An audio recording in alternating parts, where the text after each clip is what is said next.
Good evening and welcome to the Cure HHT webinar series. I am Nicole Schaefer, Director of Professional and Medical Programs for Cure HHT, and I thank you for joining tonight's webinar, Living with HHT. Just a few reminders, tonight's webinar is being recorded and will be posted on our website. After the webinar, you will receive an email with a short survey. Your input is critical to the development of future webinars, so we appreciate you taking a few minutes to complete that survey. Tonight, all phones and microphones have been muted to help reduce background noise. So to ask questions, you can do so throughout the webinar. Just simply go into the gray panel on your screen and type your question. I'll ask as many questions as time allows during the second half of the call. In addition, on the panel on your screen, there is a section for handouts. We have downloaded 5 handouts there for you, which you can download during the webinar, or they will be available on our website with the recorded version of the webinar. And then lastly, we just remind you to ask general questions tonight on this topic so that the answers do benefit everyone on the call. So before we begin the webinar, I would like to introduce tonight's speaker. Carrie Fiasco is a licensed social worker at the Cincinnati HHT Center of Excellence since January of 2018. Carrie and members of her team recently presented a poster titled Integrating Psychosocial Care into HHT Centers at the HHT International Scientific Conference in June 2019. She's been a part of the Cincinnati Children's Oncology Solid Tumor Team for nearly 2 years, and prior to working as a medical social worker, Carrie spent nearly 20 years working in child welfare, working with foster, kinship, and adoptive families, helping teenagers and children with special needs become part of a permanent family. Carrie is a licensed social worker in the state of Ohio. She earned her master's degree in social work from the University of Kentucky and earned a Bachelor of Science in the area of psychology from Xavier University in Cincinnati, Ohio. I now pass tonight's program over to Carrie Fiasco. Thank you, Nicole, and thank you to everyone joining the webinar this evening. Let's dive right in. Living with a chronic illness such as HHT can affect individuals in many different ways. HHT not only affects your physical health, but your emotional health and quality of life. This webinar will touch on some of the psychosocial aspects of living with HHT, identify when to seek professional help, provide tips on self-care and coping strategies, and touch on the impact on family and relationships. I will also provide a list of resources I hope that you find helpful.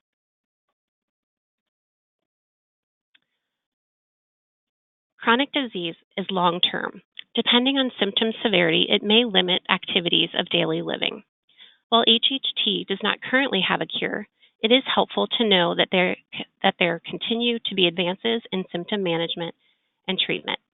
And there are many doctors and scientists working diligently to find a cure.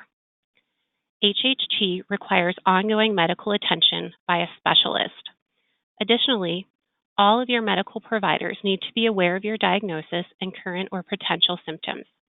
I've spoken with patients that have provided their own primary care doctors with the Cure HHT website information and others that have provided the fact sheets from the Cure HHT site to their doctors to ensure that they're educated. The type, severity, and impact of your symptoms on your quality of life are considered when determining the amount, frequency, and type of treatment needed, as well as the frequency of screening. When it comes to treatment for nosebleeds, often there's trial and error periods until we can figure out what works best for you. Being diagnosed with a chronic condition is life-changing. It's important to learn about your diagnosis and what it means for you and your family. Accepting your diagnosis is essential, keeping in mind that acceptance does not mean resignation. Ultimately, the goal is to improve or maintain a good quality of life and have a normal life expectancy. HHT is treatable, and many of its more dangerous aspects are preventable. After being diagnosed, people experience a number of feelings. While the feelings listed on the slide are common, Common feelings that people may have after receiving a diagnosis of a chronic disease such as HHT, it does not mean that everyone experiences all or any of them. But if you do, or if you did at the time of your diagnosis, know that you're not alone. People often feel overwhelmed after the initial visit with so much information to process. There's often fear of the unknown, wondering what does this mean for me, or who else in my family might be affected, or did I pass this on to my children? Denial is a very common coping mechanism, but it can have dangerous consequences if you get stuck here. But since you're all here on this webinar, I'm assuming that you are no longer in denial if you were ever there. Some people express feeling relieved to finally have an answer to why they are experiencing their symptoms and surprised to learn that their fatigue, nosebleeds, and red spots are all connected. It's important to give yourself some space and grace and talk to someone about your feelings. It's not unreasonable to seek out counseling or therapy to help process all of your feelings about this life-changing information. Usually, once you give yourself time to process the information and begin learning about HHT, you're able to move forward. Sometimes people are not able to move forward because of the thoughts and feelings they are experiencing about the diagnosis and its impact on their life. It's not uncommon for people diagnosed with a chronic disease to have depression or develop an anxiety disorder.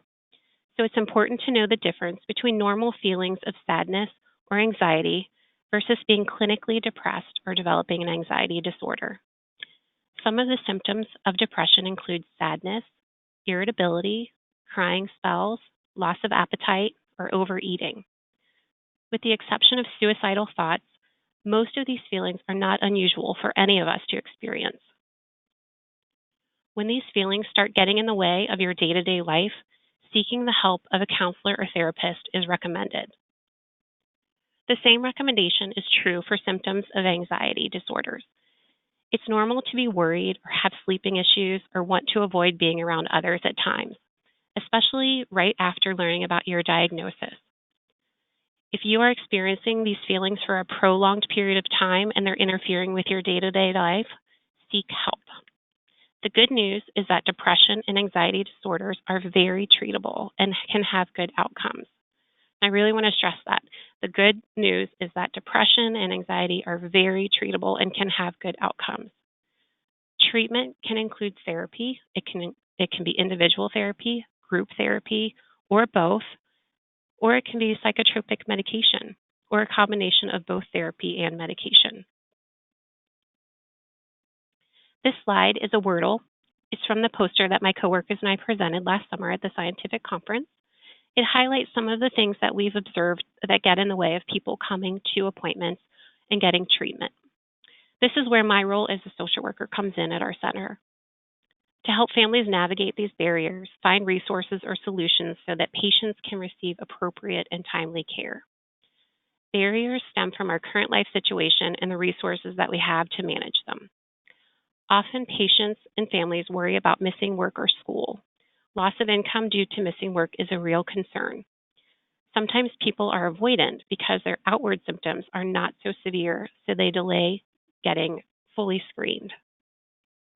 Sometimes parents prioritize their child's care over their own, which is understandable, but you have to remember that you're modeling behavior that your child will likely mimic as an adult. So if your child sees that it's important for their mom or dad to go to appointments, be screened, and get treatment, they will be more likely to continue with their own care when they reach adulthood. Psychosocial barriers are very real and can lead to the delay in evaluation for HHT or needed treatment. Ask the center or hospital where you're receiving treatment or plan to receive evaluation who is there that's available to help you with these barriers. While there may not be an assigned social worker or care manager specific to the HHT center, usually there are people in these types of roles within the hospital available to all patients. After being diagnosed with HHT, it's common to feel like everything is out of your control. It's important to identify the things that you can control and develop strategies for coping with your diagnosis and with the feelings that you're experiencing about it. There are different types of coping styles. Some people move right into problem-solving mode. They start planning out each next step, while others focus more on emotional coping. And regardless of the type of coping strategy, the goal is to make sure that they are healthy, positive coping strategies. Emotional support is important, and it can come from your family, your friends, or other groups such as church or parent organizations or other associations that you belong to. There's also social media groups or support from a counselor or therapist. I would caution everyone that support is different than medical advice. Always be sure that you're getting medical advice from a medical professional. It's definitely good and nice to talk with others that are experiencing similar symptoms and learn how their symptoms are being treated. You can take ideas and information that you learn from others back to your doctor to discuss. Exercise is a great coping strategy. It releases endorphins and it helps to make you feel good. It lifts your mood. But you don't have to become a marathon runner. You can exercise while sitting in a chair. You can go dancing, you can swim, or take a walk. Whatever you decide to do, choose something that you enjoy so that you are more likely to do it on a regular basis. Other ways to release endorphins and other coping strategies are humor. Laughing also releases endorphins. Listening to music is another coping strategy. Think about what music lifts your spirit when you hear it. In addition to your favorite mood-boosting music, I recommend the happiness frequency. You can find it on YouTube. It's music that also helps release serotonin, dopamine, and endorphins. It's very calming music, and you can use this to help calm your anxious feelings before you have an appointment. If you're feeling extra anxious, you can also use it to help relax before you fall asleep. Meditation and mindfulness are also very popular coping strategies, but I have found that many people give up after trying to meditate because they aren't able to keep their mind from wandering. It's actually very normal to experience your mind wandering when you're trying to meditate.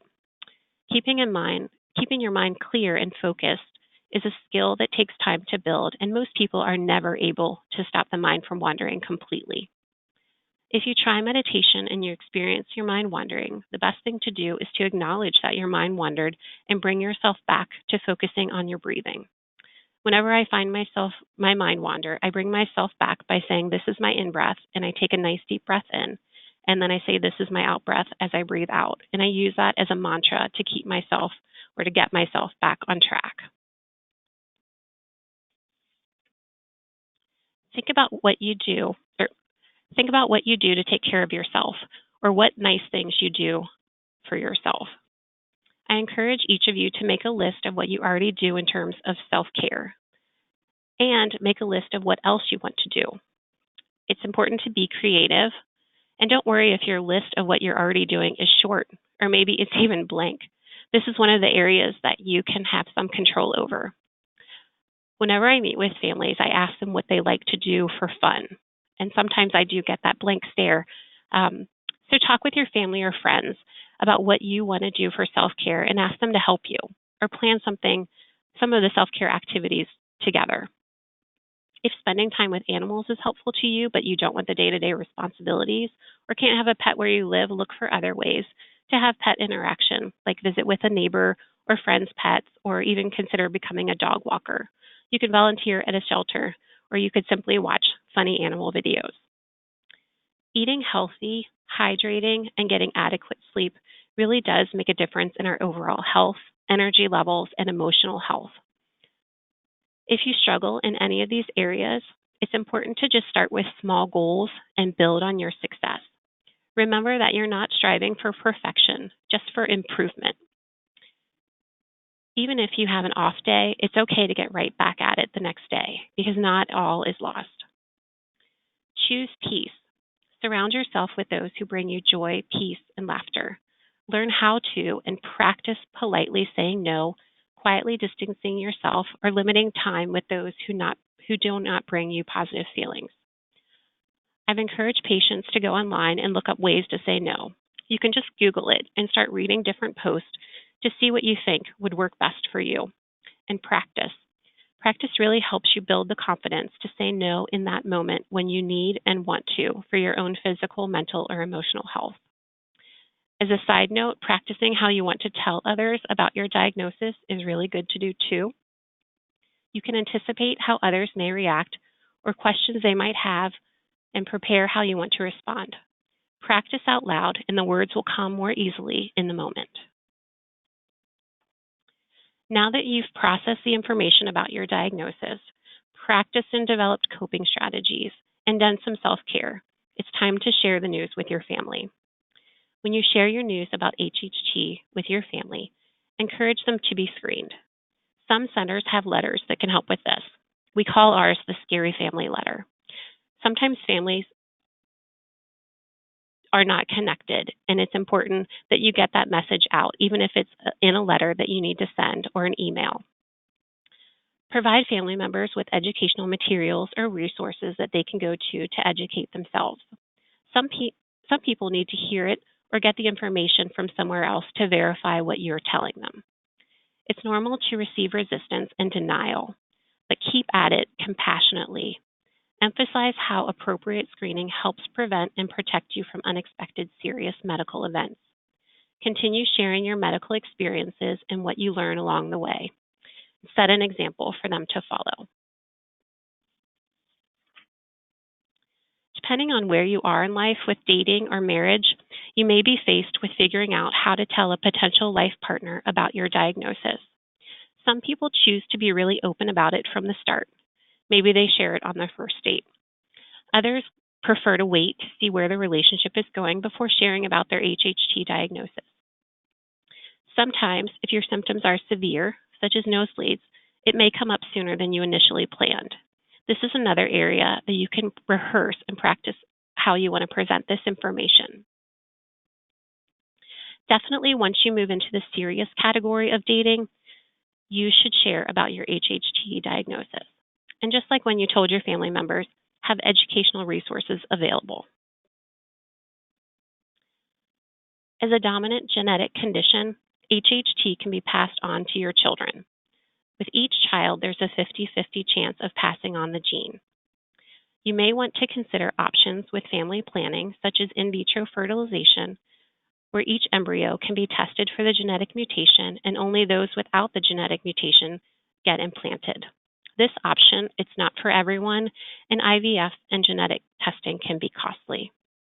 It's important to talk with your HHT doctor about family planning and for your OBGYN to be aware of the family history of HHT and all of your symptoms. Discuss what screening can be done either before or after the baby is born. And if your baby has HHT, discuss when screenings such as the brain MRI can be planned. If you are already a parent of a child with HHT, share information with your child about HHT with age-appropriate words and assure them that you can take care of them. Be a good role model by taking care of yourself and your symptoms and show them that HHT is something that you can manage together. You are not alone. HHT affects about 1 in 5,000 people, about 1.4 million people worldwide.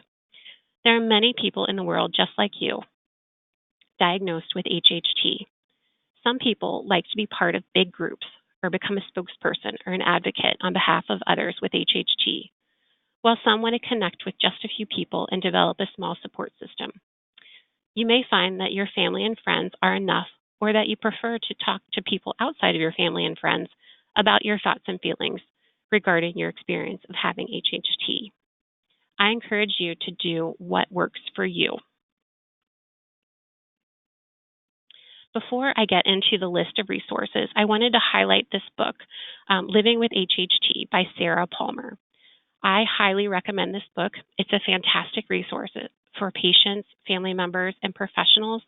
It's available through Cure HHT, and you can purchase the book or you can download it. All of the proceeds from the book benefit the Cure HHT Foundation.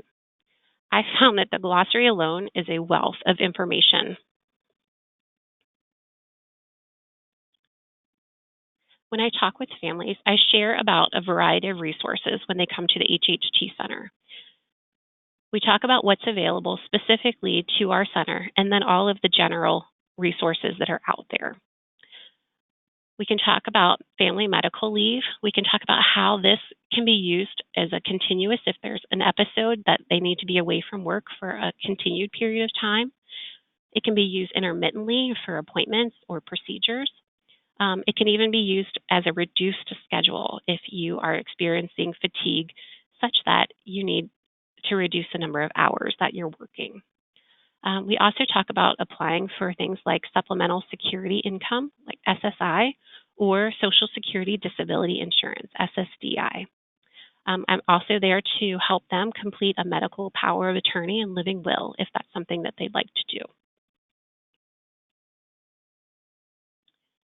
I've also worked with schools regarding 504 plans to make sure that children with HHT are receiving the support that they need at school.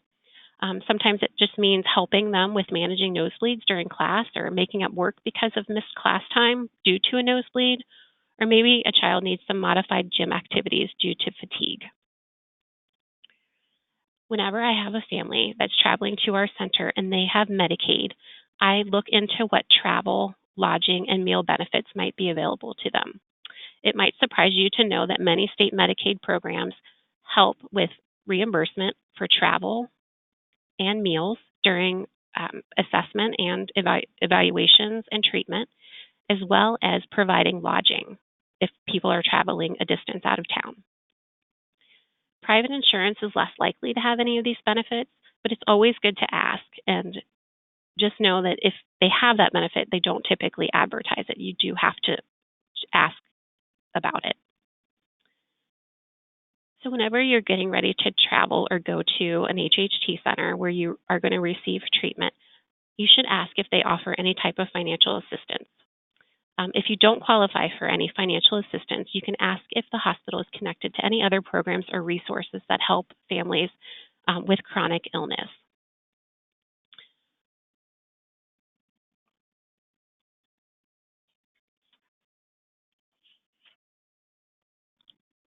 So we are all in this together. So let's treat your symptoms the best we can, prevent dangerous problems, and learn how to find joy in life. You and your doctors should work together as a team. Communication is important. When you ask doctors questions, be sure that you leave with an answer and a clear understanding. Ask clarifying questions if you're unsure about anything discussed during your visit. Do not hesitate to ask the doctor, nurse, or genetic counselor to go over something again if you don't understand. Know your follow-up plan. When you are scheduled to return to the HHT Center for your next evaluation or screening, and if at any time you're unsure, you can always call, email, or use electronic medical chart to ask. Be a role model for your family, be an advocate for yourself, and remember, you can manage this. You can create a positive quality of life. It may look different from what you thought it was going to be before your diagnosis, but you can do it. Set achievable goals and reward yourself for your accomplishments, and know that you are worth it. Thank you. Thank you, Carrie, for a very thorough overview of the effects of HHT on mental health and family relationships. And I just want to remind people that you can enter your questions into the control panel on your screen, and I will address those to Carrie. So the first question we have is asking about what tips and or advice could you give parents of young children with HHT on how to explain and communicate what their child has and what to expect from it? I think it's important to always just present information calmly and in a way that they're going and using words that they're going to understand. Whenever, depending on their age, we just talk about how it's really just, extra doctor's appointments, usually early on, and then kind of taking care of things as they come up. Trying to think of specifics. Do you have any specific examples of, I think sometimes because it's genetic and people have nosebleeds, sometimes it's comforting for kids to know that, you can share your own experience. Like, I had this when I was a kid, so they can kind of know that, their parent had it and they're now grown ups and see that it's not it's not something devastating. Right.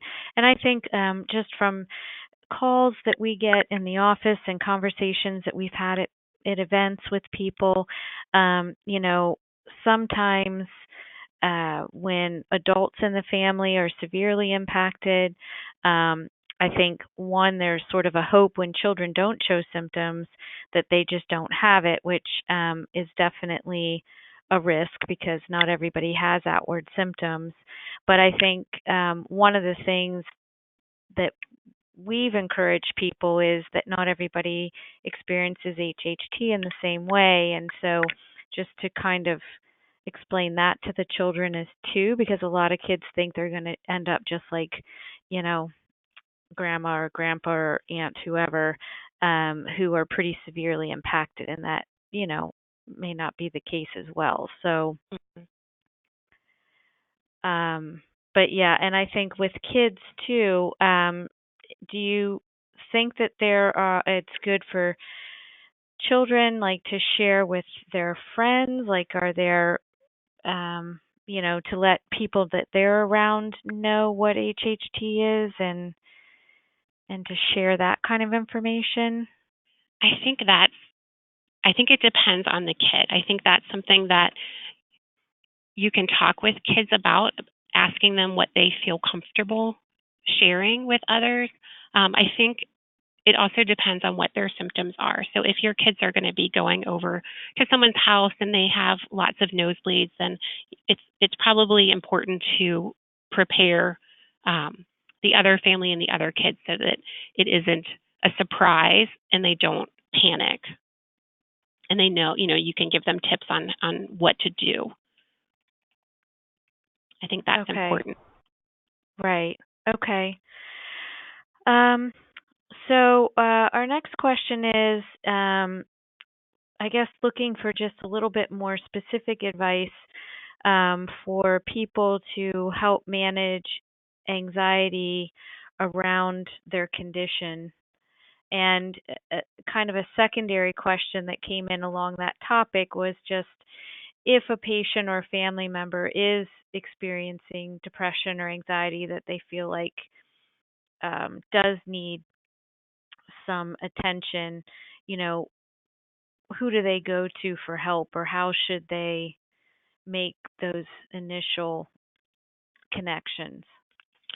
Sure. So depending on whether or not you travel a great distance to go to your HHT center, you could see if there are um, any like behavioral medicine specialists that are connected to the HHT center. You can ask your primary care physicians about referrals for a counselor or therapist. Um, you can, if it's for your child, you can also see if there's a counselor available at school. Um, and then specific advice about managing anxiety around the condition. So you can work on like deep breathing and coping with your anxiety through some of the coping strategies that we talked about. But I want to encourage everyone that, and I want to normalize like going to therapy and going to counseling. It's just like needing insulin for if you were diabetic. It should be normalized. It's just something that you do to help yourself um, around like a specific thing. So with anxiety, if you're having a lot of anxiety, that just for that you could go into counseling and they could walk you through um, different exercises and different ways to be thinking about those or dealing with the thoughts that you're having that are causing the anxiety. Okay, great. We have a question, and it's how do I talk to my 21-year-old about getting tested? And part of that is they have a concern about long term insurance considerations if they are diagnosed. Um, so I don't know if you could speak to kind of those two things. They're Yeah, the insurance one is tricky because right now um, we like you can't be denied based on pre-existing condition, but that can change. So I know that is certainly a tricky thing to decide, but I think the risk of not getting screened outweighs that, because obviously there can be, hidden dangers if you're not screened and things aren't caught early. But talking to your 21-year-old about being tested, one thing you can do is you can see if they'd be willing to come along to any of your visits to just like normalize it and have them see what it's like, because maybe it's, if they're resistant, like some of their fears can be minimized by seeing what happens when you go to the visit.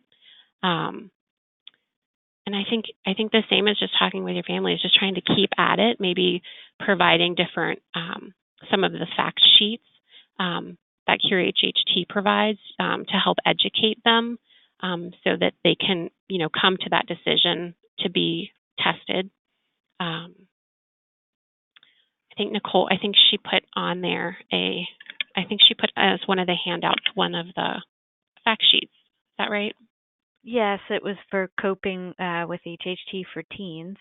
Mm-hmm. I would also say that I think that if your family has been genetically tested, or even if you haven't, that maybe it is a good opportunity to get the genetic testing.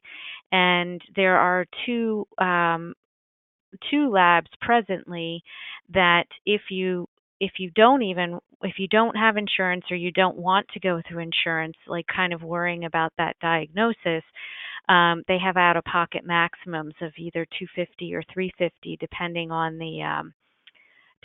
the company, and for initial testing. And if they do have a diagnosis of that first family member, that within 90 or 120 days, again, depending on which company, they do offer free testing for immediate family members.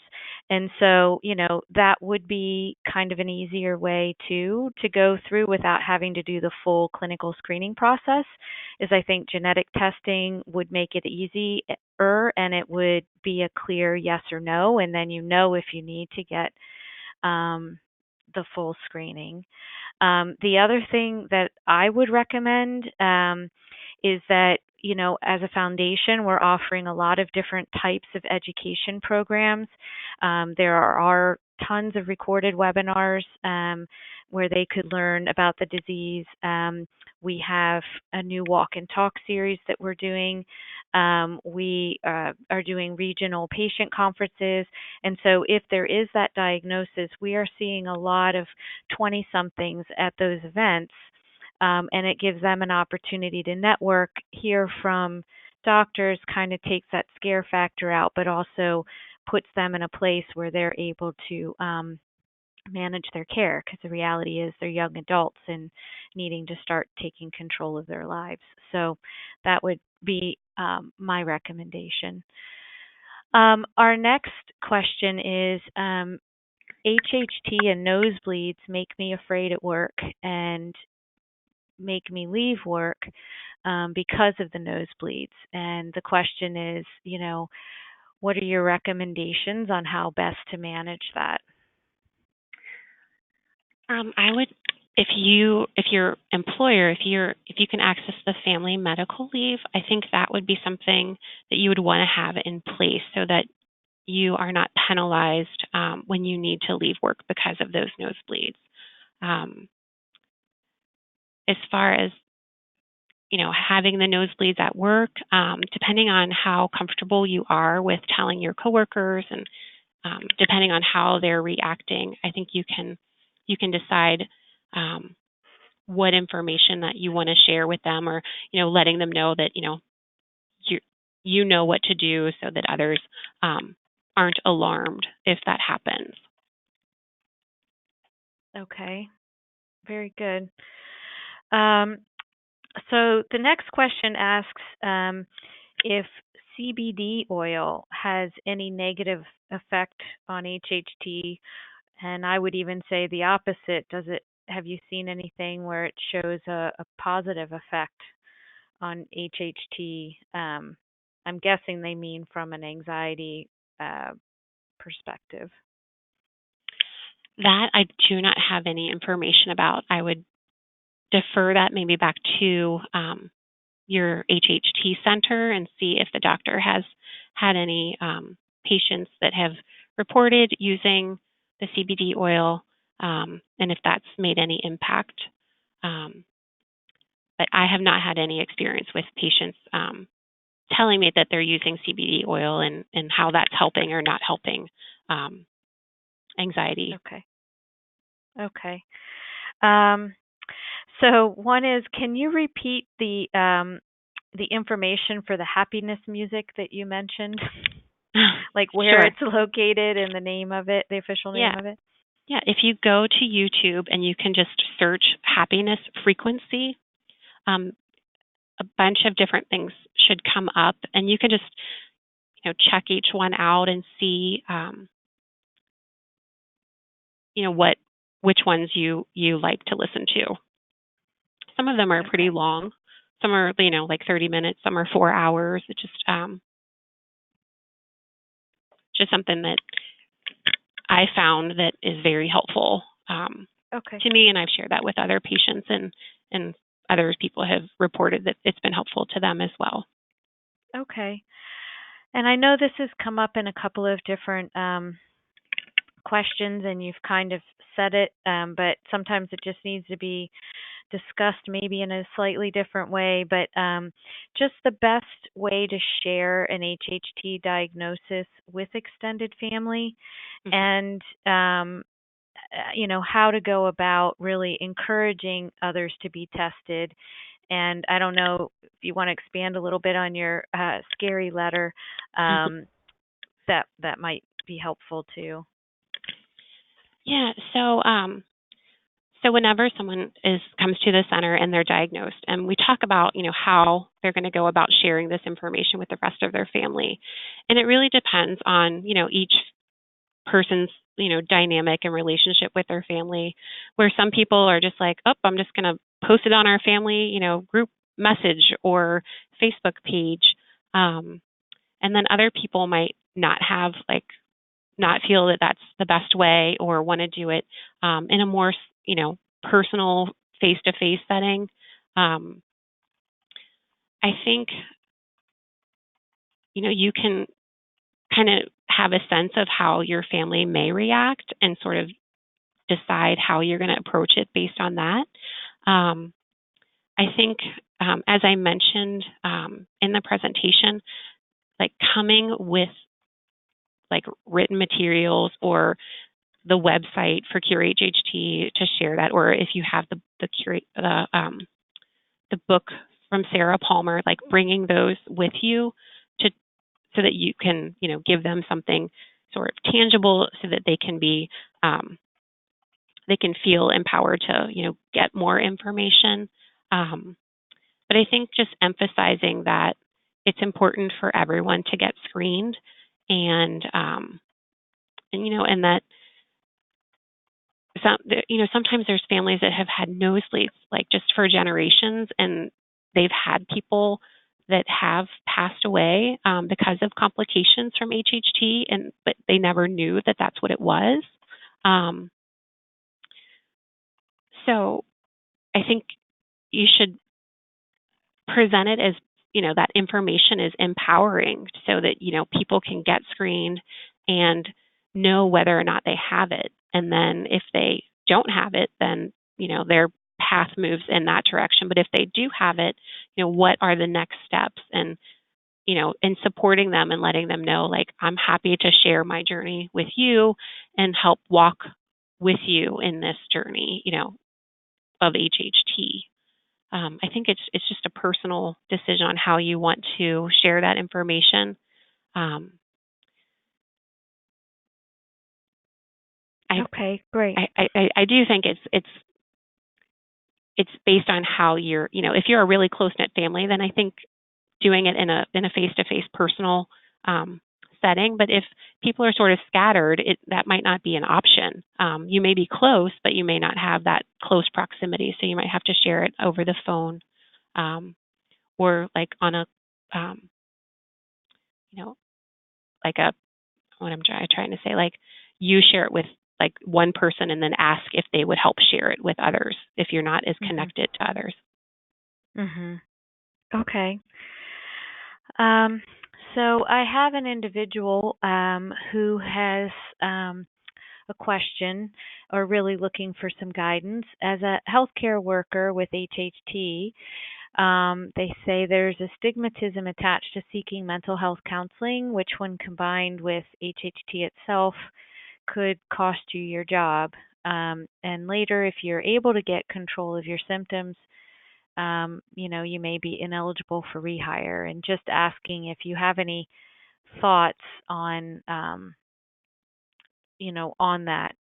And I'm guessing, being able to seek mental health counseling without advising your Right. provider, your employer. Yeah. I don't think that's required for them to know that. Right. You do not have to disclose to your employer that you are going to counseling. If you need to take off work for counseling appointments, you could start with HR and find out if you're eligible, if you can get family medical leave paperwork for your appointments. But you don't have to tell them. You just need to tell them that you would like family medical leave paperwork. You don't have to tell them why. And then you could take that paperwork to the counselor to ask them to complete that so that you can have time off work without getting penalized.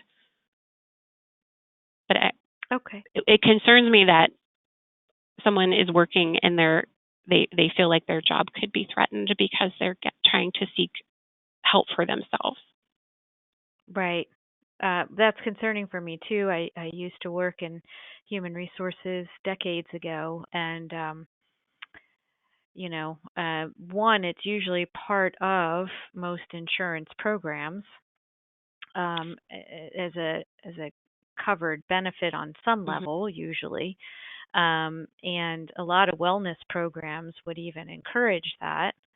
Um, but again, I don't think that you would be required. I don't know this person's exact profession, but you wouldn't be required to tell your employer, what kind of medical appointments you have or mental health appointments you have. So obviously, I don't think you want to keep everything from them, but I also don't think that everything is their business. Um, Yeah, I agree. that's every employer is different for sure. Yeah, and you may be able to find a counselor that could meet with you outside of your work hours. It may not be as frequent, just depending on what the availability, because I know that a lot of times later, after 5 o'clock appointments are often filled pretty quickly. But you could also ask about that. Right. And then I have an individual who I think was kind of responding to that, saying that the Americans with Disabilities Act also has protections for persons with disabilities, so there is legal help available out there. So like if you look into that act and see if you qualify or if you even want to qualify under it, that could be an umbrella of protection too, for employment. So, a question asking if all hospitals and/or HHT centers of excellence have a social worker to help manage care and resources like Cincinnati? Um, I would think every hospital has a social worker. I don't know how many for each. I think a lot of that just depends on funding for those type of positions. I know that I've talked to some people from other centers, and there are social workers available. They just aren't specifically aware of HHT. But you can always ask for a referral to the social worker and see what information and what resources they're able to help you with. And what is the specific role typically of a social worker in that hospital setting? It might vary, but overall, I mean, they're there to help people with whatever challenges they're facing in that moment. Whether it's, I'm overwhelmed and I just need support, or I'm my, you know, I don't have a way to get to and from my appointments, and can you help me with any resources around that? Or I'm having trouble with my team, or any kind of really any issue that they're experiencing that's not a medical. They're not there to provide medical care. They're there to provide that psychosocial care. So any other barriers or anything that they're experiencing, the social worker is there to try to help them navigate that. Okay. And if someone isn't affiliated, their care isn't affiliated specifically with a hospital or an HHT center, the question is, can they still work with a social worker outside of that system? That's a good question. I don't know if there's any independent social workers, unless they're out practicing as a counselor. So if they have an independent license, they might be out in the community practicing as a counselor. And that a lot of places you can call the United Way line to see what resources are available in the community, and they would be able to connect you with them. I think it's Okay. 211. Okay.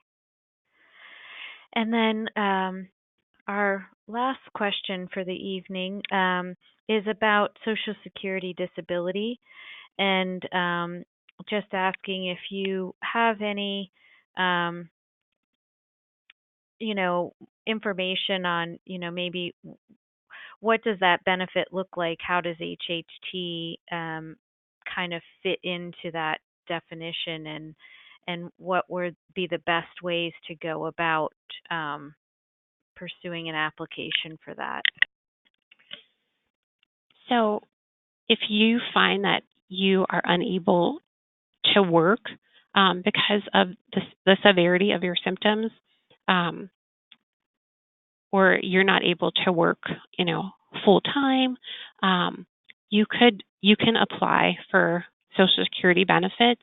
There's two different types. There's the Social Security disability benefits, which is the system that you pay into as an employee. But if you don't have enough work credits, if you haven't worked long enough, then you would apply for the Supplemental Security Income, the SSI program. And I think it just depends on where you're at with being able to work. But it's a long process. So if you feel like you are getting to that point, I would encourage you to apply sooner than later, because that process does take a long time. Typically, I think the maximum benefit for SSI is around $700 a month. I don't know about SSDI, because I think that sometimes that just depends on the work credits and what you've paid into it. Okay. Okay, great. Well, Carrie, I really appreciate you spending your time with us tonight. And I appreciate all of you for attending tonight's webinar. And our shared goal is to advance one common hope to give those affected by HHT a chance to live a normal life. And the psychosocial aspects of HHT are just as important part of that process. And so I do just want to remind you that there were 5 downloadable resources um, on your control panel. There is one about 504 plans, which are for children. There are some Social Security interview instructions, some travel organizations. We do have one of our HHT fact sheets, but there are plenty of others in the resource library on our website. And then, of course, as we've mentioned, the book Living with HHT is truly an invaluable resource. Most of our centers, as well as the foundation, rely on it ourselves. And it was written by Dr. Sarah Palmer, who's a clinical psychologist, but also an HHT patient. And as Carrie mentioned, the glossary of terms alone is really invaluable, but she also has several pages of resources in addition to just the physical and emotional impact of HHT. So I encourage you to look for that on our website as well under the resource tab on the website. This webinar series is just one of many ways that we accomplish our mission. We are grateful to the donors of Cure HHT for making this and all webinars free and possible to the HHT community. Please consider donating to Cure HHT to ensure we can offer um, high quality education to you and your families in the future. And after the webinar, you will receive a short survey. Do please take a few minutes to complete it so we can better serve you. Again, I want to thank Carrie Fiasco for volunteering her time tonight to lead this webinar, which has been recorded and will be posted on our website at www.curehht.org in the resource library. You'll receive a link in an email later this evening. We truly appreciate your participation and hope that you enjoy the rest of your evening. Good night.